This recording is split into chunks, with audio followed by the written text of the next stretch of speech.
नमस्कार साथियों, स्वागत है आपका आपके अपने परिवार बीके क्लासेज में। मैं ज्ञानेंद्र धारिया आशा करता हूँ कि आप सब अच्छे और स्वस्थ होंगे और अपनी स्टडी को अच्छे से एंजॉय कर रहे होंगे। दोस्तों, आज हम चर्चा करने वाले हैं एक ऐसे टॉपिक के ऊपर जो एग्जाम की दृष्टि से देखें दोस्तों काफ़ी इंपॉर्टेंट है ही है, लेकिन उस टॉपिक का संबंध हमारे जीवन के साथ में भी कहीं ना कहीं जुड़ा हुआ है और हमें ऐसी जानकारी का होना बहुत ज़्यादा ज़रूरी है। सपोज करिए आपने पढ़ा अपने मूल अधिकारों के बारे में संविधान में, तो आपके जो मूल अधिकार हैं आप उनको जानते हैं कि कौन सा अधिकार आपको संविधान से मिला हुआ है, किस प्रकार से है, आप सभी अधिकारों को जानते हैं। लेकिन आप ज़रा सोचिए, संसद को भी एक पावर दी गई है संविधान में, आर्टिकल 368 में।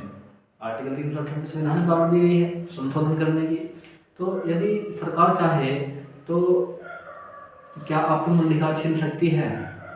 क्या आपके सरकार चाहे तो क्या आपके मूल अधिकार छीन सकती है? दूसरा, आज की क्लास में मैं आपको थोड़ा सा रिव्यू दूँ क्या क्या होने वाला है। देखिए, आज की क्लास में हम चर्चा करेंगे कि सुप्रीम कोर्ट में के भारत के अंदर सबसे अधिक पावरफुल कौन है। सुप्रीम कोर्ट है या फिर हाई कोर्ट या फिर आपकी संसद या फिर प्रधानमंत्री। देखिए, आज की क्लास में हम चर्चा करने वाले हैं कि भारत के अंदर सत्ता जो है किसके अंदर निहित है, सर्वाधिक पावरफुल कौन है, सर्वाधिक पावरफुल कौन है। आप कहोगे भैया जब हमने आपसे पहली बार पॉलिटी पढ़ी थी तो आपने बताया था कि संविधान पावरफुल है। तो आज हम इस चीज़ का प्रैक्टिकल करके बताएंगे कि संविधान किस प्रकार से पावरफुल है, संविधान किस प्रकार से भारत की सत्ता के अंदर सर्वोच्च है, किस प्रकार संविधान को बदला नहीं जा सकता, संविधान को बदला नहीं जा सकता, कौन से कारक हैं वो। देखिए, इन सब कारणों की आज हम डिटेल से चर्चा करने वाले हैं। तो सबसे पहले चलते हैं भाई,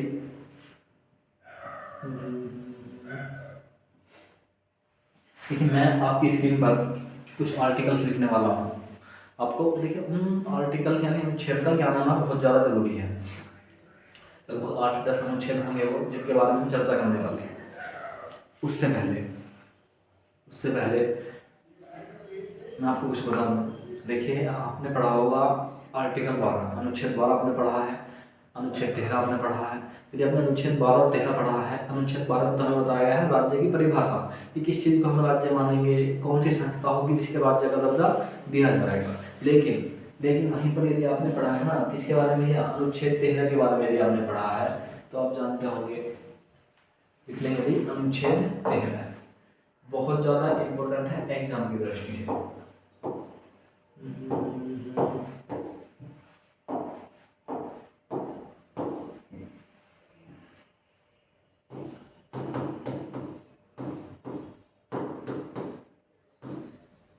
अनुच्छेद 13 कौन से भाग में पड़ता है संविधान के?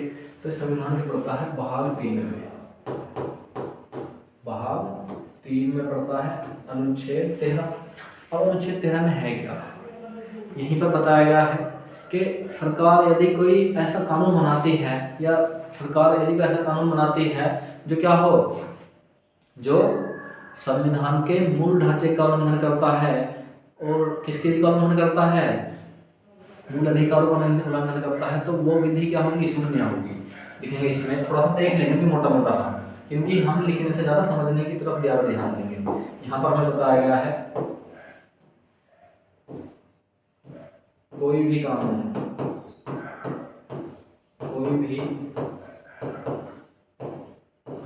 या अध्यादेश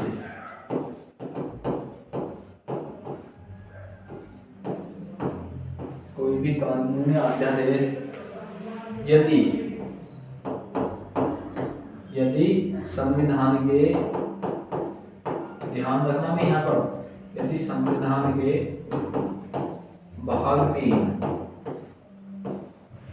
3 यानी मूल अधिकार लिख सकते हैं हम इसे, भाग 3 या फिर मूल अधिकार का उल्लंघन करता है, मूल अधिकार का उल्लंघन करता है,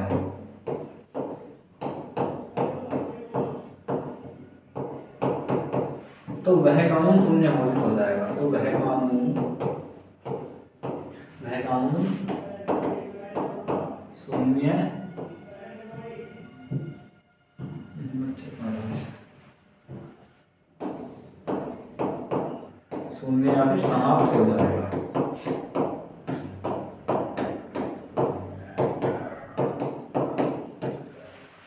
ठीक है भाई, आर्टिकल जैसे आपने पढ़ा, देखिए राष्ट्रपति को पावर है कि जब सत्र ना चल रहा हो ना संसद का और लगे कि हमें किसी कानून की आवश्यकता है तो राष्ट्रपति अध्यादेश जारी कर सकते हैं। किस आर्टिकल के तहत? अनुच्छेद नंबर 123 के तहत। अनुच्छेद नंबर 123 के तहत राष्ट्रपति अध्यादेश जारी कर सकते हैं। भाग 5 में हमें बताया गया है वो अध्यादेश संसद के कानून की भांति ही प्रभावी रहते हैं। संसद सत्र 6 होने के शुरू देखिए राष्ट्रपति ने अध्यादेश जारी करा और संसद सत्र चालू हो गया। यदि वो 6 माह के दौरान पारित नहीं होता है तो समाप्त हो जाएगा, यदि पारित कर दिया तो भंग बन जाएगा। इस तरह का प्रावधान है संविधान के अंदर। दूसरी बात, राष्ट्रपति ने कोई जब संसद का सत्र ना चल रहा हो, मतलब संसद का सत्र बंद पड़ा हो और देश के अंदर कानून की आवश्यकता है किसी की, तो राष्ट्रपति ने अध्यादेश जारी कर दिया आर्टिकल नंबर 123 के तहत। और वो अध्यादेश संविधान के भाग 3 का क्या करता है? उल्लंघन करता है। उल्लंघन करता है तो न्यायपालिका को पावर है वो क्या करे? उस अध्यादेश को शून्य घोषित कर दे, पलट दे। कौन? सुप्रीम कोर्ट, हाई कोर्ट, इन लोगों को पावर है। तो यहीं से बहस शुरू हो जाती है कि कोर्ट, ध्यान रखना यहाँ से बहस शुरू हो जाएगी कि संसद या फिर न्यायपालिका, संसद या फिर न्यायपालिका, इन दोनों में अधिक पावरफुल कौन है? यहीं से बहस शुरू होती है। अधिक पावरफुल कौन है, संसद या फिर न्यायपालिका? देखिए कानून बनाया संसद ने, न्यायपालिका ने इसको पलट दिया। किस लिए? मूल अधिकारों का उल्लंघन करती है। क्या बताएं, ये बातें शुरू से ही ऐसी थी क्या संविधान में? क्या संविधान में शुरू से ही इन बातों का प्रावधान था? उन सब बातों के बारे में हम चर्चा करने वाले हैं। या फिर कुछ प्रावधान बाद में ऐसे हुए जिनके बाद में सुप्रीम कोर्ट के पावर मिली? तो देखिए आर्टिकल 13 वाली बात तो शुरू से ही है। यदि कोई कानून या अध्यादेश यदि संविधान के भाग 3 या फिर मूल अधिकार का उल्लंघन करता है तो वो शून्य घोषित हो जाएगा। और आप देखो भैया एक बात बताओ यहीं पर, भाई मूल अधिकार को तो संरक्षित कर दिया किसने? संविधान के अनुच्छेद नंबर 13 ने। किसको संरक्षित कर दिया? मूल अधिकार को तो संरक्षित कर दिया इसने, आर्टिकल नंबर 13 ने, मूल अधिकार को। लेकिन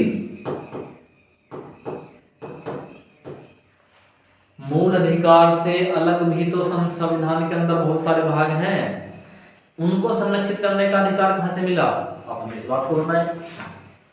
मैंने कहा उसके लिए संविधान में अलग प्रावधान है, वो स्वरूप से नहीं थे, वो बाद में जुड़े। इसके अंदर मूल ढांचे का सिद्धांत, बेसिक स्ट्रक्चर ऑफ, कब आया था? केशवानंद भारती केस 1973 में आया था, जिसके बाद में इंदिरा गांधी सरकार ने इमरजेंसी लगाई थी। सब बातों के ऊपर डिटेल से चर्चा करने वाले हैं। वहीं पर देखेंगे भाई, वहीं पर हम क्या देखने वाले हैं अभी? हम देखने वाले हैं अनुच्छेद 13 में क्या है। तो इसमें दूसरी बातें और क्या बताई गई है? इसमें दूसरी बातें और क्या बताई गई है? अनुच्छेद 13 में बताया गया है कि सुप्रीम कोर्ट यानी न्यायपालिका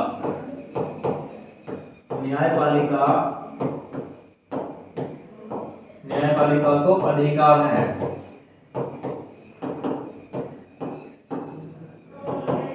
है अपने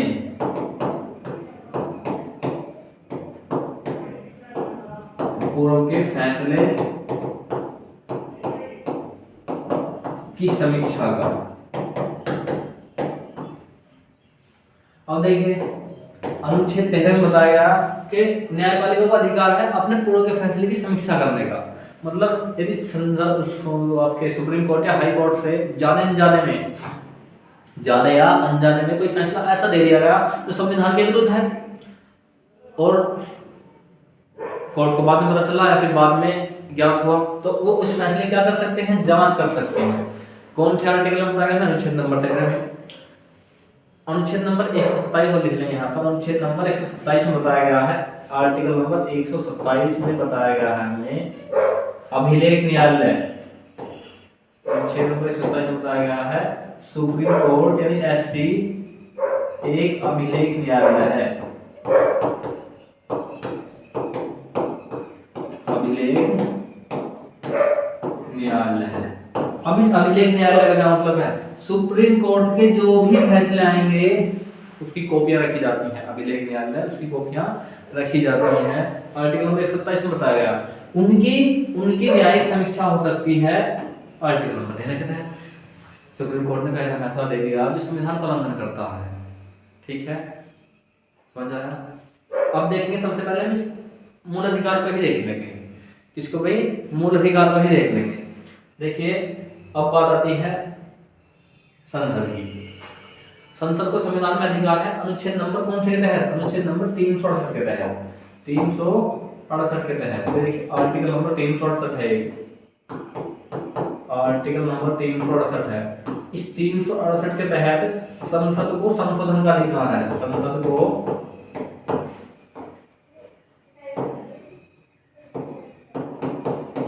संविधान संशोधन का अधिकार है।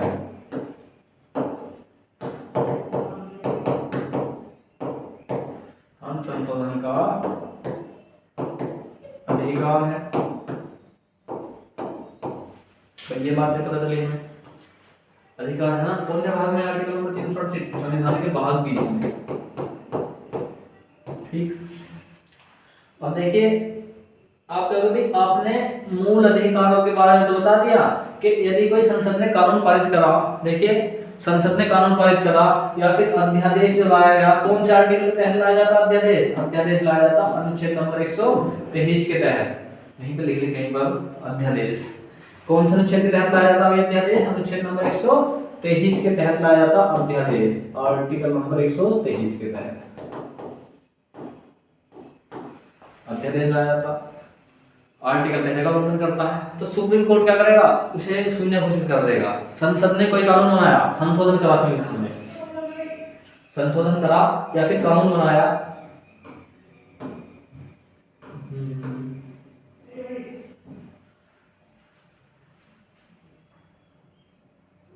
संसद ने कानून बनाया और या फिर राष्ट्रपति ने निर्देश जारी करा, तो क्या होगा? वो शून्य घोषित हो जाएगा।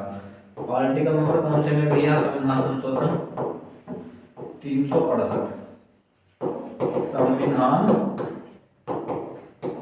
संशोधन।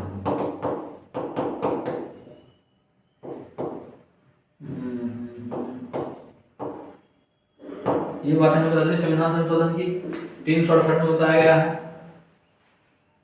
आपका भैया मूल अधिकारों का संरक्षण हो गया, संविधान के दूसरे भाग का संरक्षण कैसे होगा? मैंने कहा देखिए मूल अधिकारों के बारे में तो संविधान में दिया हुआ है, लेकिन मूल अधिकारों के बारे में बताया गया मूल अधिकारों का उल्लंघन होता तो वहां जा सकते हैं। दूसरी बात अब यहीं पर देख लेंगे भाई, देखना अब जो दूसरा पॉइंट चलेगा,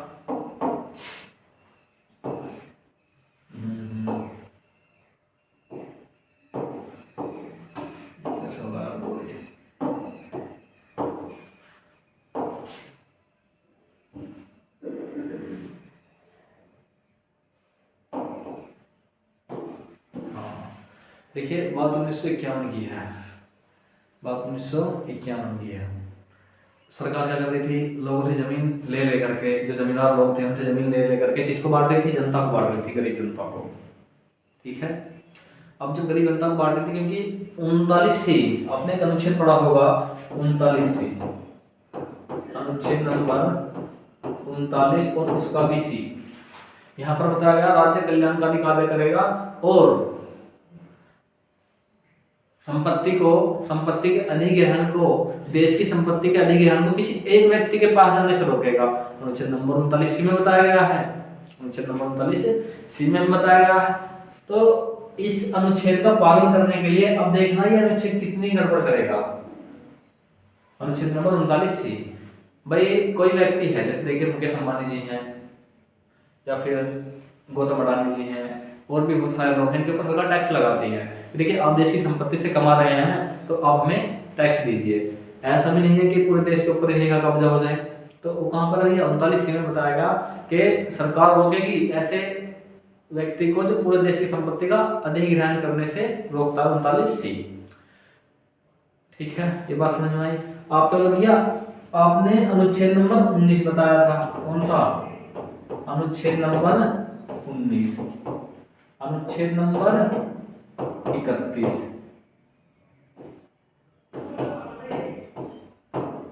अनुच्छेद नंबर 19 देख लो पहले। तो देखिए अनुच्छेद नंबर 19 में क्या बताया गया है, तो अनुच्छेद नंबर 19 में बताया गया कोई भी व्यक्ति अपना जीवन यापन करने के लिए कोई भी रोजगार करेगा।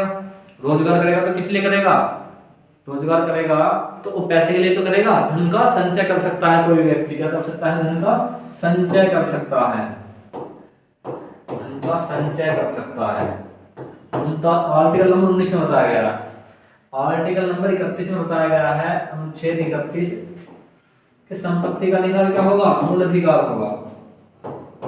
अनुच्छेद नंबर 31 संपत्ति का अधिकार मूल अधिकार,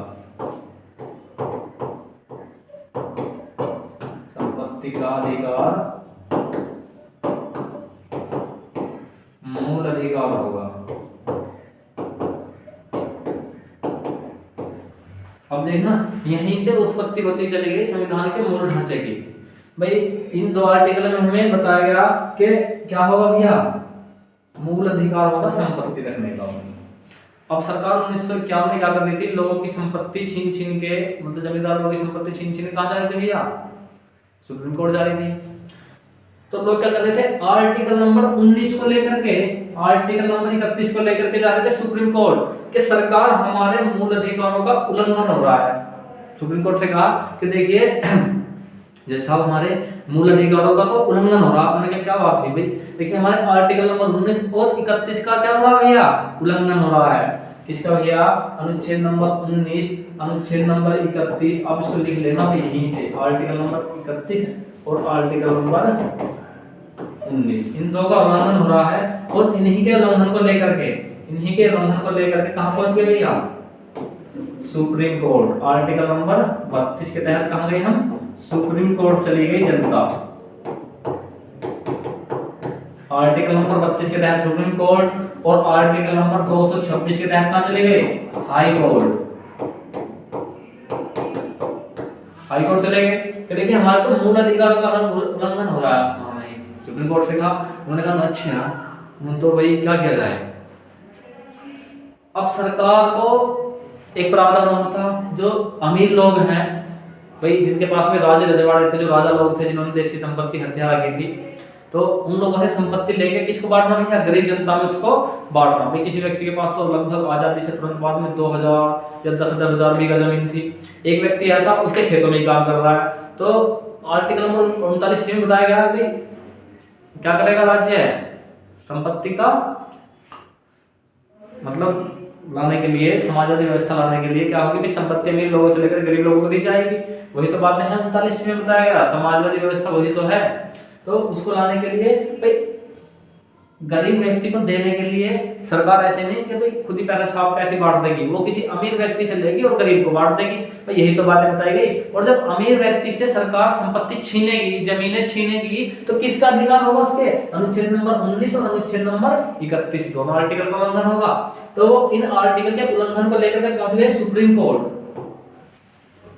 सुप्रीम कोर्ट अब सरकार इससे बड़ी परेशान हुई। सुप्रीम कोर्ट ने कह दिया कि देखिए आप किसी की संपत्ति ऐसे नहीं ले सकते, ये मूल अधिकार है, कानूनी अधिकार है। और आर्टिकल 13, आर्टिकल 13 के तहत मूल अधिकारों का उल्लंघन हो रहा है। तो यहीं पर देखना भी, यहीं पर खेल हो जाएगा, यहीं पर लिख लेना, लिख लेंगे आर्टिकल 13 के तहत, आर्टिकल 13 के तहत सुप्रीम कोर्ट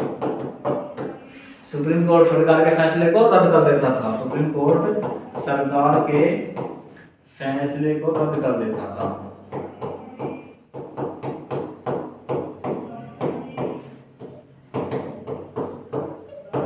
और देखिए लोगों का उल्लंघन हो रहा आर्टिकल नंबर 31 का और आर्टिकल नंबर 19 का उल्लंघन हो रहा। जा रहे हैं आर्टिकल 32 226 के तहत हाई कोर्ट ने उठाया आर्टिकल नंबर 13 कि देखिए आपके तो मूल अधिकारों का उल्लंघन हो रहा है, 19 का और आपके 31 का।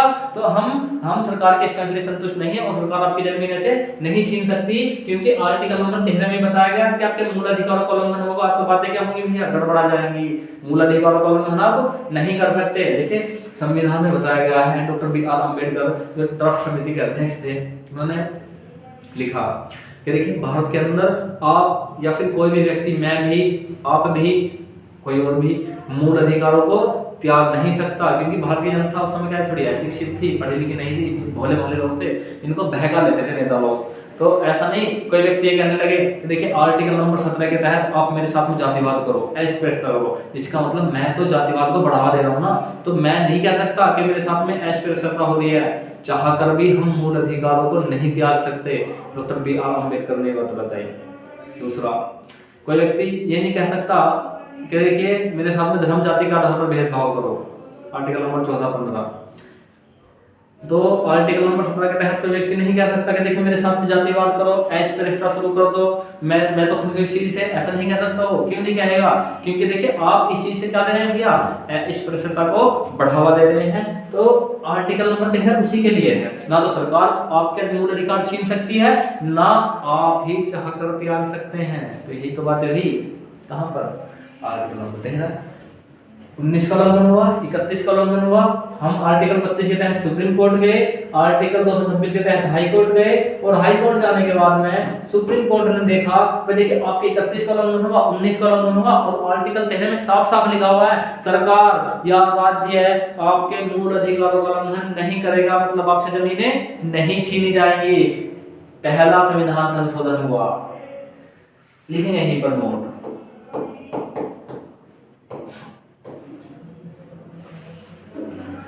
लोगों के पास में कई हजार बीघा जमीन थी, कई हजार बीघा, अब उनसे जमीन लेकर के गरीब लोगों में तो बांटनी थी, सरकार का तो काम था आर्टिकल 39 का पालन करना था हमें।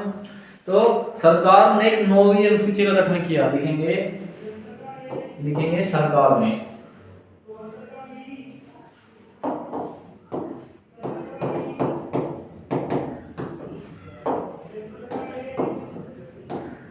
सरकार ने 9वीं, सरकार ने पहला संविधान संशोधन कर,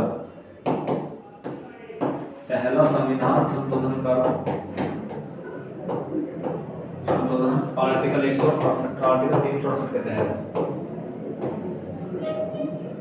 संशोधन करके 9वीं अनुसूची बनाई।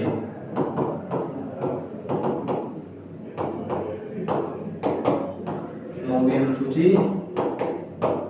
बना।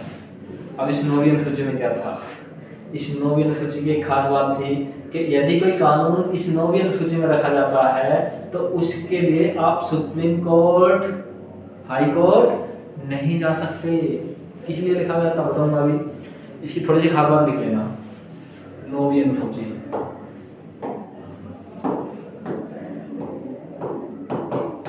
नौवीं अनुसूची में रखे गए कानूनों की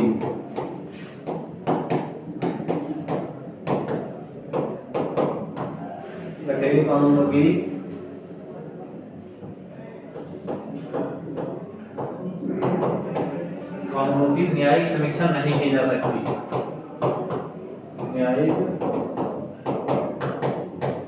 समीक्षा या फिर सुप्रीम कोर्ट में चुनौती नहीं दी जा सकती, कोर्ट में चुनौती नहीं दी जा सकती।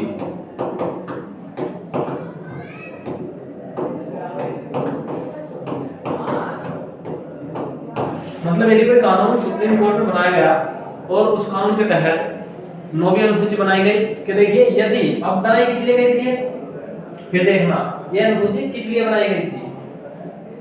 तो भाई जब सरकार 39C के पालन के लिए लोगों की जमीनें लेकर के गरीब लोगों में बांट रही थी, संपत्ति लेकर गरीब लोगों में बांट रही थी, तो उनके आर्टिकल नंबर 19, आर्टिकल नंबर 31 का उल्लंघन हो रहा था, सीधा 19 और 31 दोनों का उल्लंघन हो रहा था। और जब इनका उल्लंघन हुआ तो आर्टिकल 32 के तहत सुप्रीम कोर्ट गई जनता, देखिए मेरी जमीन छीनेगी तो मैं जाऊंगा सुप्रीम कोर्ट, 32 के तहत हमें अधिकार है, मूल अधिकारों का उल्लंघन होगा, उल्लंघन होने पर 32 के तहत सुप्रीम कोर्ट जाऊंगा, 226 के तहत जाऊंगा हाई कोर्ट। और हमें प्रावधान है सुप्रीम कोर्ट को कि वो कानूनों की न्यायिक समीक्षा करे। पहले के अनुसार क्या है यहाँ पर, न्यायिक समीक्षा करे कि सरकार ने कोई कार्य ऐसा तो नहीं करा जिससे लोगों के मूल अधिकारों का उल्लंघन हुआ हो। कहां पर भैया, आर्टिकल नंबर 13 में। अब सरकार ने जमीनें छीन ली, सुप्रीम कोर्ट ने फैसले को पलट दिया कि नहीं, आप किसी की जमीन इस प्रकार नहीं छीन सकते, उसका एक कानून अधिकार है, मूल अधिकार है, उसका संपत्ति अर्जन करना मूल अधिकार है। तो सरकार इस व्यवस्था से परेशान होकर के लेकर आई 9वीं अनुसूची और पहला संविधान संशोधन 368 के तहत करा। 368 के तहत पहला संविधान संशोधन करा और 9वीं अनुसूची बनाई गई। और इस 9वीं अनुसूची में प्रावधान किया गया कि देखिए, इस अनुसूची में यदि कोई कानून रखा जाता है तो उस कानून की न्यायिक समीक्षा नहीं की जा सकती। क्या नहीं की जा सकती भैया? न्यायिक समीक्षा नहीं की जा सकती। अब सरकार लोगों के ऊपर जमीनें छीनना शुरू करेगी यहाँ से समाजवाद लाने के लिए। जिसके पास में 10,000 बीघा जमीन है उससे जमीनें छीनेगी, गरीब लोगों में बांट देगी। जिसके पास में 2-2 हजार बीघा जमीन है उनसे जमीनें लेगी, गरीब लोगों में बांट देगी। तो लोग क्या करेंगे? हम सुप्रीम कोर्ट नहीं जा सकते, सुप्रीम कोर्ट भी नहीं जा सकते। तो देखिए सेशन थोड़ा लंबा हो जाएगा, तो मैं आपके मूल पॉइंट पर आता हूँ। इसके बाद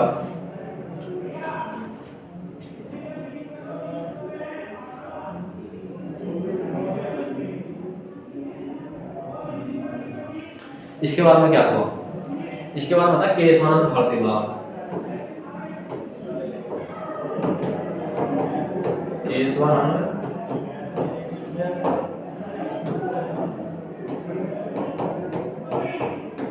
भारतीलाल, केशवानंद भारतीलाल, भारती बनाम चलिए, केशवानंद भारती बनाम भारत संघ।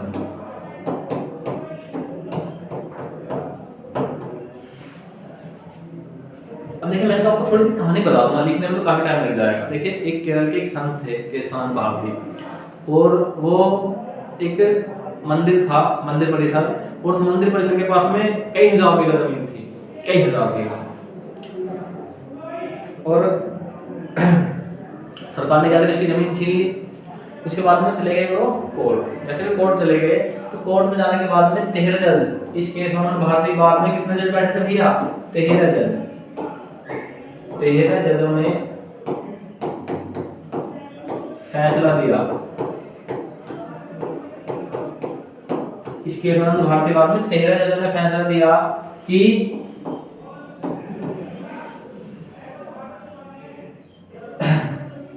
संसद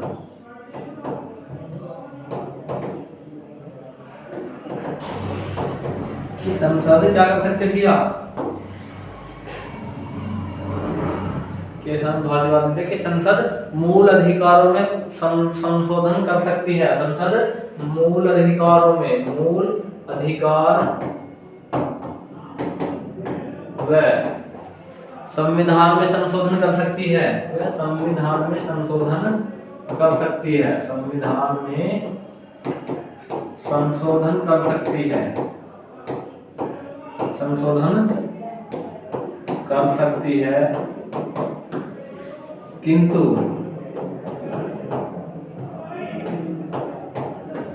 संविधान के मूल ढांचे का उल्लंघन ना हुआ हो, किंतु संविधान के मूल ढांचे का उल्लंघन ना हुआ हो, मूल ढांचे का उल्लंघन ना हुआ हो, संविधान के मूल ढांचे का उल्लंघन ना हुआ हो, ये बातें बताई गई। अब देखना इसमें कितने जज बैठे, तो इस फैसले में बैठे थे लगभग 13 जज। 13 जजों की बेंच ने फैसला दिया, कितने से दिया था? तो देखिए, ये फैसला दिया गया था 7 और 6 के रूप में, 7 और 6, 7-6 के अनुपात से फैसला दिया गया। 7-6 13 जजों ने फैसला, 6 जजों ने कहा, मतलब 7 जजों ने कहा कि संसद संविधान संशोधन कर सकती है मूल अधिकारों में और संविधान में भी, लेकिन मूल ढांचे को प्रभावित ना करता हो। तो 7 जजों ने फैसला दिया है और 6 ने उसके विपरीत दिया। इस प्रकार से क्या हुआ भैया? मूल ढांचे का सिद्धांत आया। देखेंगे यहीं से मूल ढांचे का सिद्धांत निकल कर आया।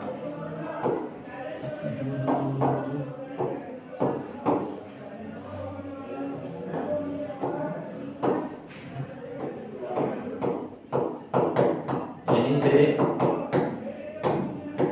मूल ढांचे का सिद्धांत निकल कर आया, यहीं से संविधान के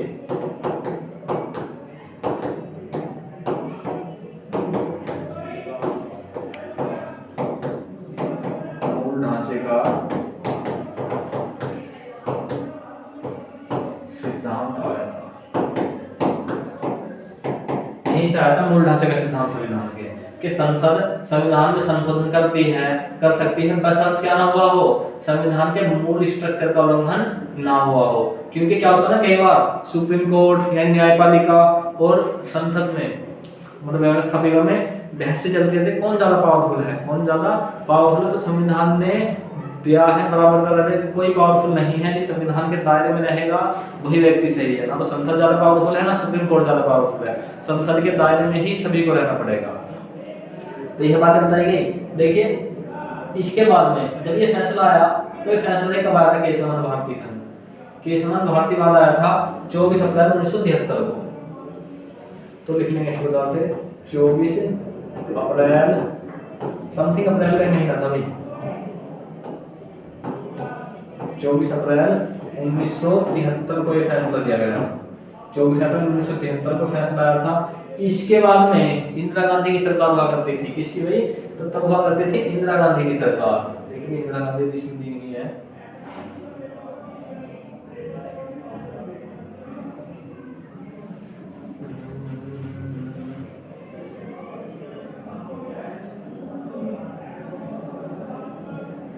ये देखिए केशवानंद भारती जो सुप्रीम कोर्ट गए थे इस फैसले को लेकर के, तो इंदिरा गांधी शायद नहीं है इसमें।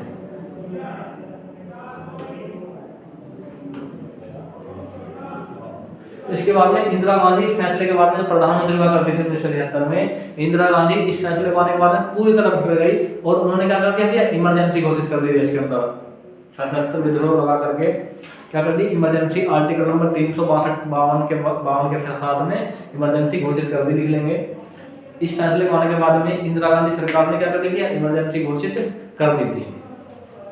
अब इसके बाद में देखेंगे भाई,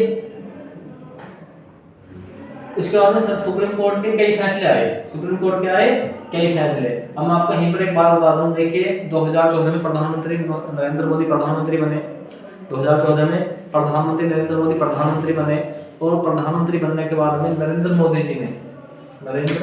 मोदी जी ने क्या करा, सुप्रीम कोर्ट के लिए, किसके लिए, कहाँ गया हमारा सुप्रीम कोर्ट, वही देखिए सुप्रीम कोर्ट के लिए क्या ले गए, एक व्यवस्था ले गए कि सुप्रीम कोर्ट के लिए एक व्यवस्था लेकर आए थे।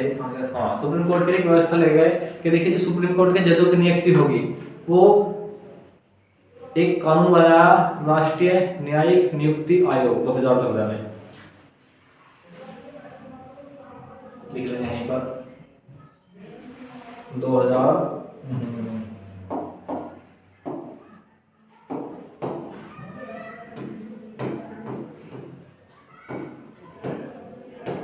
2014 में आया था राष्ट्रीय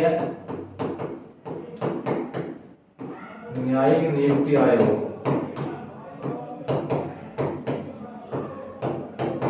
नियुक्ति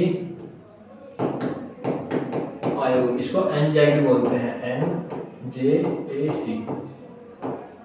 तो मोदी जी की सरकार आई, मोदी जी की सरकार आने के बाद में उन्होंने न्यायालय में हस्तक्षेप करना शुरू करा कि देखिए आज के बाद में सुप्रीम कोर्ट के जजेस की जो नियुक्ति होगी वो किस प्रकार से होगी, सुप्रीम कोर्ट के जजेस की नियुक्ति होगी कौन सा आर्टिकल के तहत होती है, CJI व अन्य जज की नियुक्ति, जज की नियुक्ति कौन सा आर्टिकल के तहत होती है, अनुच्छेद नंबर 124 के तहत, 124 के अनुसार कि जो जज की नियुक्ति होगी उसके लिए सरकार ने गठन कर दिया एनजेक का, राष्ट्रीय न्यायिक नियुक्ति आयोग। लेकिन सुप्रीम कोर्ट ने पता क्या कहा, आर्टिकल नंबर 13 के तहत सुप्रीम कोर्ट ने आर्टिकल नंबर 32 और 13 का यूज करते हुए कह दिया कि ये जो राष्ट्रीय न्यायिक नियुक्ति आयोग है ये संविधान के मूल ढांचे का उल्लंघन करता है, इस कारण ये कानून क्या होता है, शून्य घोषित किया जाता है। लिख लेंगे सुप्रीम कोर्ट ने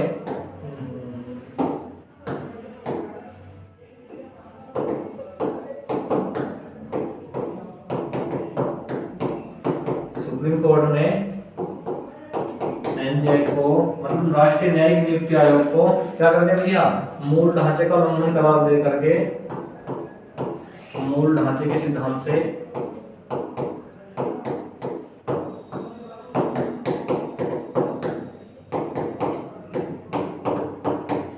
असंवैधानिक करार दे दिया।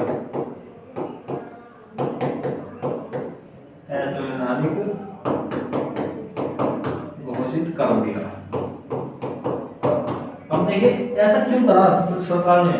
सरकार ने ऐसा इसलिए करा कि सरकार कोई भी कानून बनाएगी, लोग क्या हो जाते हैं, सुप्रीम कोर्ट पहुंच जाएंगे आर्टिकल 13 के तहत कि देखिए इस कानून की न्यायिक समीक्षा करो। लेकिन जब वहां पर आप एक राष्ट्रीय न्यायिक नियुक्ति आयोग का गठन करके वहां पर अपने जजों को बैठा देंगे, क्या बैठा देंगे? अपने जजों को बैठा देंगे, तो आप उनसे किसी भी प्रकार का क्या भैया, किसी भी प्रकार से आप न्यायपालिका के ऊपर कब्जा कर सकते हैं। तो ये एक न्यायपालिका के ऊपर कब्जा करने वाली व्यवस्था थी एनजे प्रणाली। इसके तहत क्या हुआ, सुप्रीम कोर्ट ने इसको संवैधानिक घोषित कर दिया। देखिए मूल ढांचे का सिद्धांत हमने पढ़ा, कहाँ से निकल कर आया। दूसरा क्या पढ़ा हमने? दूसरा हमने मूल संविधान जो है हमारा, मूल संविधान में मूल अधिकारों के उल्लंघन करने पर कौन कौन सी व्यवस्थाएं हैं, किस प्रकार से हम संवैधानिक घोषित करवा सकते हैं। यदि हमारे मूल अधिकारों का उल्लंघन हो रहा है तो हम क्या कर सकते हैं। तो दोस्तों आज की क्लास में हमने देखा कि भारत के अंदर कौन ज़्यादा पावरफुल है, किसको कौन कौन से अधिकार हैं। हालांकि आज की क्लास में इसका ये निकलता है कि भारत के अंदर संविधान ही क्या है भैया, सर्वोपरि है। तो दोस्तों आज की क्लास हमारी यहीं पर समाप्त होती है। जय हिंद, जय भारत।